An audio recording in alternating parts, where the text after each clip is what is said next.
Hi, everybody, and welcome back to Wizzy's World, where we discuss hobbies, crafting, scheduling, budgeting, everything all mixed into one. I'm not going to list off everything because it would be nothing but the intro if I tried. Today, we're going to focus on scheduling the month of January. We're going to plan out the month of January, specifically on the whiteboard that I have behind me. That little area is in my kitchen where we have a little command center, I guess you could say.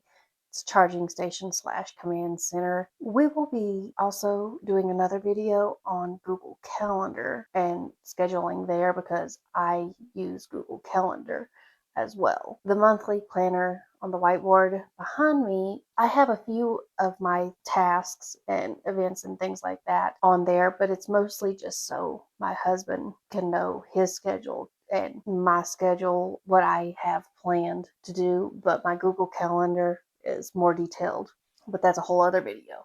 We'll get into that later. Let's not get sidetracked. The cleaning chores also will not be on this monthly calendar. I have it on the weekly calendar, a different one that I keep on my refrigerator.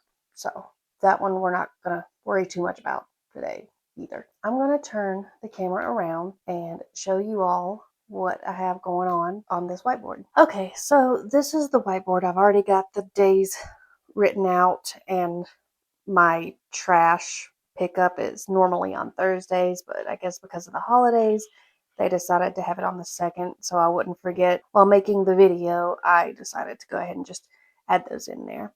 So month of January, Happy New Year. I try to put a little phrase or something that has something to do with the month, just for cheerful things. And here is the little key card that I have. We can tell what is what color goes with what. Yes, the corkboard part of this is messed up. Next, I like to add in any appointments that we may have. We don't really have that many appointments at the moment where I'm pregnant. We have a monthly appointment with the OBGYN, but for the most part, we don't really have appointments and scheduled events that we have to write down that much. I'm going to go ahead and add in my OBGYN. Glucose is the next one I have. Okay, OBGYN on the 14th at 8:30 in the morning. They are going to get to see me at a time where I'm not as cheerful as I can be. And also, I have to have a breakfast that I will not enjoy. And I can only drink water. I can't have any coffee or caffeine of any kind at all. So they are going to get the bad side of me. Also, they're going to be sticking me with a needle and stealing my blood. Another thing I hate. So they're not getting the friendly version of me on the 14th. But I guess it has to be done. I guess I would rather know if something's wrong. That doesn't mean I have to be cheerful and jump with joy about it. Next up, I like to do the bills, which is the red color. So I'm going to go ahead and add those in. I have all of my subscriptions on my credit card, so I tend to just put in what I would owe on the credit card at that time, so I don't have to worry about it that much. Bills are put in credit card on the 15th, and I'll round these up, by the way, so that they're at the nearest $0 or $5 at the end. So credit card, $150, due on the 15th. State Farm car insurance is $160 on the 22nd, and the car payment on the 24th is $300. Also, not all of that is subscriptions. I did make some purchases with the credit card. Next up, I've got any errands that aren't repeated errands that I may forget. Fun and hobbies. I usually try to keep Sundays open for things like fun and hobbies, but it also depends on my husband's schedule and things like that. My podcast and YouTube, I can schedule around as well. I like Saturdays to be my recording my podcast with my brother. That's just what has worked for us. But the YouTube, it's a lot easier for me to work around my husband's schedule. Also, the podcast that I do requires some research and note taking, so I have to schedule time to do that as well. So I'm going to go ahead and get that done. I have completed this.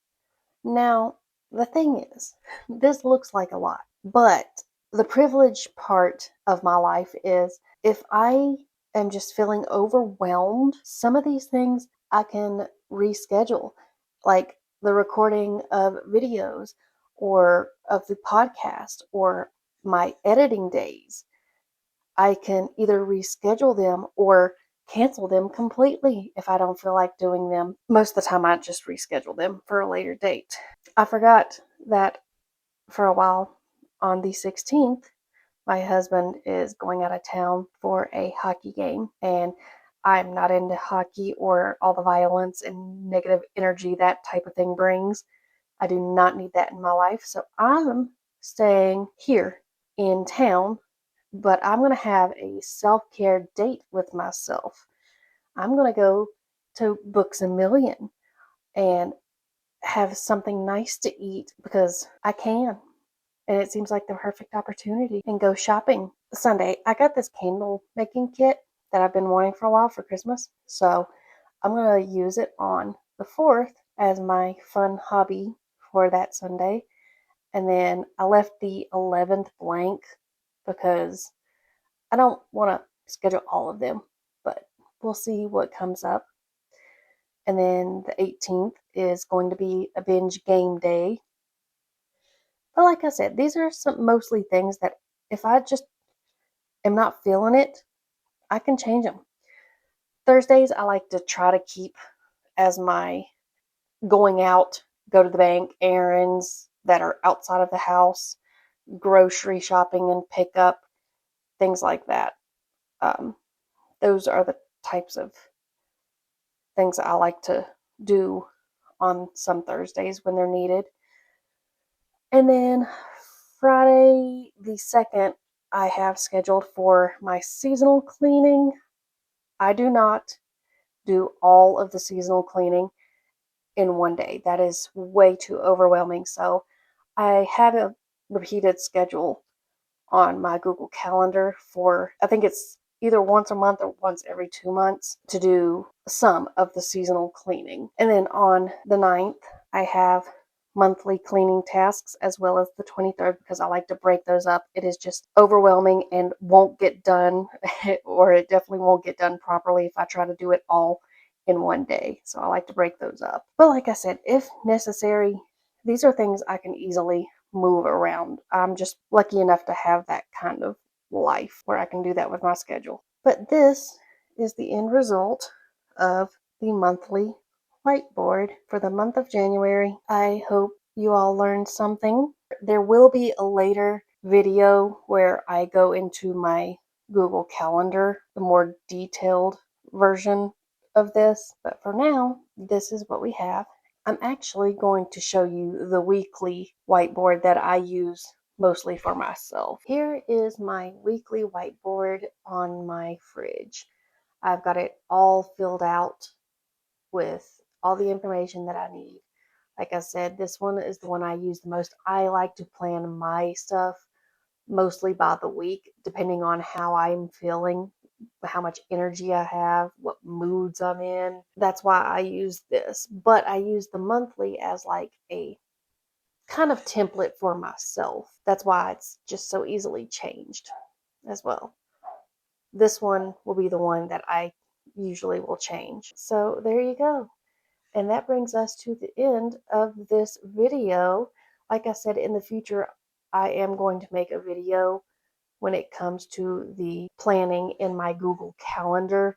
It's more detailed. I go into the whole time blocking method, which helps me to stay organized. My Google Calendar, I actually schedule a time during the day to get it done. And that's how I manage to get what I need done and remember the things that I want and need. But that is the end of our video, and I hope you all like and subscribe and learn something.